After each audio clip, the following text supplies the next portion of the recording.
Nah, ini ada sebuah cerita. Ini dari riwayat dari Ibnu Sirin rahmatullah alaih. Dalam suatu perjalanan, ya, kami telah singgah di suatu tempat, kata Ibnu Sirin. Tiba-tiba orang-orang yang tinggal di tempat itu berdatangan kepada kami dan berkata, "Cepat tinggalkan tempat ini. Karena tidak ada seorang pun yang singgah di tempat ini kecuali barang-barangnya akan dirampok." Nah, jadi rawan begal, rawan perampokan, rawan rompak ya di suatu daerah itu ya. Nah, jadi ada seseorang ya namanya siapa? Ibnu Sirin, tinggal di suatu tempat singgah. Kemudian ada orang kampung terus bagi tahu, jangan bermalam di sini. Di sini banyak rompak di sini. Nah, lebih baik tinggalkan tempat ini sebelum malam tiba, gitu kan. Setelah mendengar nasihat itu, maka teman-temanku, kata Ibnu Sirin, semua meninggalkan tempat itu sehingga tinggal aku sendirian, kata Ibnu Sirin ya. Yang lainnya pada pergi semua, takut. Aku tidak ikut pergi bersama mereka karena ada sebuah hadis yang telah aku dengar dari Sayyidina bin Umar ya, radhiyallahu anhu, dari baginda Rasulullah Shallallahu alaihi wasallam. Beliau bersabda, barang siapa pada suatu malam membaca 33 ayat, maka pada malam itu dia tidak akan diganggu oleh binatang buas ataupun pencuri yang jahat, dan dia akan diselamatkan atau dijaga oleh Allah Subhanahu wa taala beserta keluarganya dan hartanya sampai pagi hari. Wah, ini asal usul nama Ayatul Hirzi ya. Jadi Ayatul Hirzi itu ada 33 ayat. Ketika datang waktu petang, maka aku pun tidak dapat tidur sehingga aku melihat para perompak itu telah berkali-kali datang menuju ke arahku. Nah, jadi waktu malam itu, waktu petang itu Ibnu Sirin itu melihat perompaknya itu datang balik lagi, mau datang ke tempat Ibnu Sirin terus ini balik lagi, patah balik lagi. Kenapa? Ditengok pelik itu, gitu. Umpamanya kita tidur sini, nah perompaknya itu mau mendatangi itu Ibnu Sirin itu, tapi patah balik, datang lagi patah balik, seperti itu terus yang dia lihat.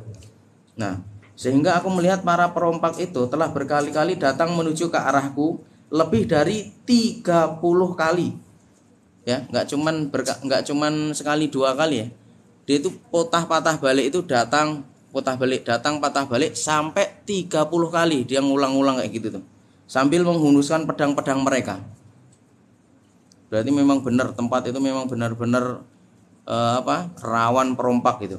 Akan tetapi sama sekali mereka tidak dapat sampai kepadaku. Aneh kan? Jadi kita tidur sini, ini kok orang perompak tuh, jumlah ramai mau mendatangi kita, patah balik. Padahal udah menghunus pedang. Datang lagi patah balik, datang lagi patah balik, sampai 33 kali ulangan macam itu. Ketika pagi harinya, aku pun berangkat meninggalkan tempat itu. Maka salah seorang dari perampok itu yang sudah tua umurnya datang dan menjumpaiku serta berkata, "Wahai Tuan, engkau ini golongan manusia atau jin?" gitu. Jadi ada satu perompak itu datang, tanya sama Ibnu Sirin tadi, "Loh, kamu itu golongan manusia atau jin sih?" gitu kan. Aku menjawab, "Loh, aku adalah manusia biasa," gitu kata Ibnu Sirin.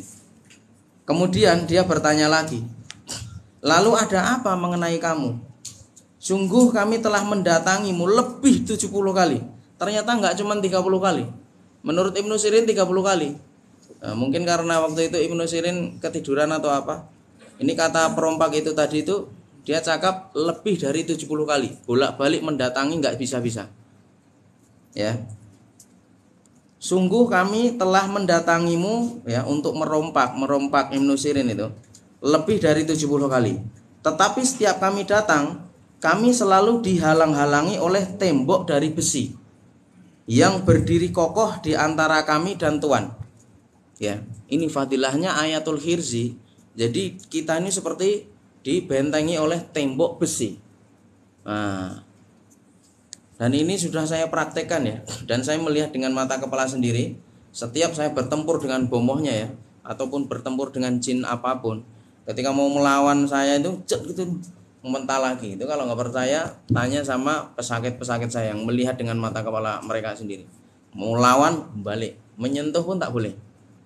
Nah, padahal saya nggak tahan napas, nggak ngeluarkan asma, tidak ada gitu. Kalau pakai asma perlu tahan napas dulu, ini nggak ada. Nah, ini fadilahnya, dahsyatnya ayatul kursi itu kayak itu.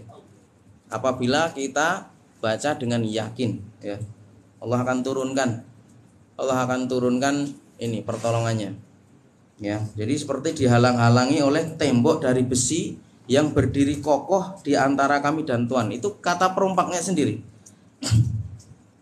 Maka aku pun mulai menceritakan hadis tersebut kepadanya, ya. Nah, 33 ayat tersebut adalah 4 ayat awal dari surat Al-Baqarah, ya. Jadi 33 ayat itulah yang sekarang ini ada di dalam ayatul hirzi itu. Kalau kalian hitung itu jumlahnya lebih kurang 33 ayat itu. Nah, 4 ayat awal dari surat Al-Baqarah, ya, ayat 1 sampai ayat 4 sampai humul muflihun. Kemudian ayat kursi, ya, ayat kursi, dan 2 ayat sesudahnya, yaitu la ikraha fiddin. Terus sampai khalidun, ya. Kemudian 3 ayat akhir dari surat Al-Baqarah, yaitu lillahi ma fis samawat. Bahkan kita lagi lengkap berarti, ya. Kita di ayat kursi ada inna fi khalqis samawat. Tapi itu nanti ada fadilahnya tersendiri. Lebih dari 3, bisa jadi itu lebih dari 33 ayat. Jadi kalau dalam riwayat ini inna fi khalqis samawati itu tidak masuk. Tapi di dalam ayatul kursi itu ada ini. Jadi selepas ayat 1 sampai ayat 4 langsung lompat ke ayat kursi gitu. Kalau di sini sama kayak 10 surat Al-Baqarah itu. Kemudian 3 ayat dari surat Al-A'raf. Nah, inna rabbakumullah sampai minal muhsinin. Nah, ini fadilahnya dahsyat juga itu. Kalau dibaca waktu malam nanti kita aman dari pencurian. Inna rabbakumullah itu. Kemudian satu malaikat akan datang menghamparkan sayapnya untuk menaungi kita sampai pagi. Ini kita dikawal satu malaikat. Dan inna rabbakumullah ini biasanya saya gunakan untuk meleburkan jin. Untuk meleburkan jin itu memang efektif banget itu. Kalau untuk ruqyah saya biasa gunakan untuk meleburkan jin. Akhir surat Bani Israil, qulillah apa? Qulillahu rahman ayyaman tatawfalul asmaul husna, itu kan. Kemudian 10 ayat permulaan surat As-Saffat, was-saffati saffat sampai lazib. Ya, itu kan ada di dalam ayat itu juga. Kemudian 2 ayat dari surat Ar-Rahman, ya ma'syarul jinni wal insi istatatum an tanfudu itu. Itu lanjutannya was-saffat itu biasanya. Kemudian ya akhir surat Al-Hasr, lau anzalna. Nah, lau anzalna sampai akhir surat. Ya, lau anzalna itu surat Al-Hasr ayat 21 sampai ayat 24. Kemudian 2 ayat, makanya di dalam ayat Hirzi itu lau anzalna dia surat Al-Hasr itu terulang 2 kali. Jadi yang pertama itu diawali dengan baca ta'awud, a'udzubillahi samil alim minasyaitonir rajim 3 kali, kemudian langsung baca Al-Hasrnya, bukan dimulai dari law anzalna tapi dari wallahu ladzi, dari Al-Hasr ayat 22 gitu sampai ayat 24. Karena fadilahnya ada tersendiri itu. Itu kalau dibaca pagi dan petang akan dikawal 70.000 malaikat. Tapi kalau yang law anzalna ini selepas dibaca selepas wasofat, itu fadilahnya kita akan dibentengi dengan benteng yang tembok dari besi. Nah, benteng yang kokoh terbuat dari tembok besi tapi goib gitu ya, sehingga nggak tembus apapun. Ya, 2 ayat dari surat Al-Jin yaitu wa annahu ta'ala. Itu kalau tengok di dalam ayat Hirzi itu kan selepas law anzalna itu selepas Al-Hasr kan ada 2 ayat itu, 2 ayat surat Al-Jin wa annahu ta'ala itu sebelum baca 3 kul, ya kan? Kalian tengok nanti. Nah, ini dalilnya ini ada dalilnya ini. Nah, ini ada dalilnya, ada hadisnya. Kemudian aku menceritakan hadis ini kepada Syu'aib bin Harb. Maka beliau berkata kepadaku, kami menamakan ayat ini dengan ayatul hirzi. Nah, ini asal usul ayatul hirzi, ayat-ayat untuk perlindungan.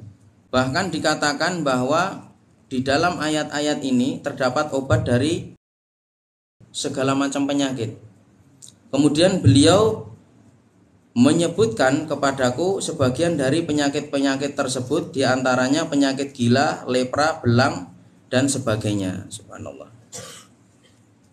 Muhammad bin Ali rahmatullah alaih berkata, maka aku pun membacakan ayat-ayat tersebut pada salah seorang yang sudah lanjut usia di kalangan kami yang menderita penyakit lumpuh atau mati separuh. Nah, kalau di sini namanya stroke. Lumpuh separuh itu stroke ya. Sampai akhirnya Allah telah menyembuhkan dia dari penyakitnya. Hadis riwayat Ibnu Najjar. Jadi inilah asal usul, inilah dalil ayatul hirzi ya.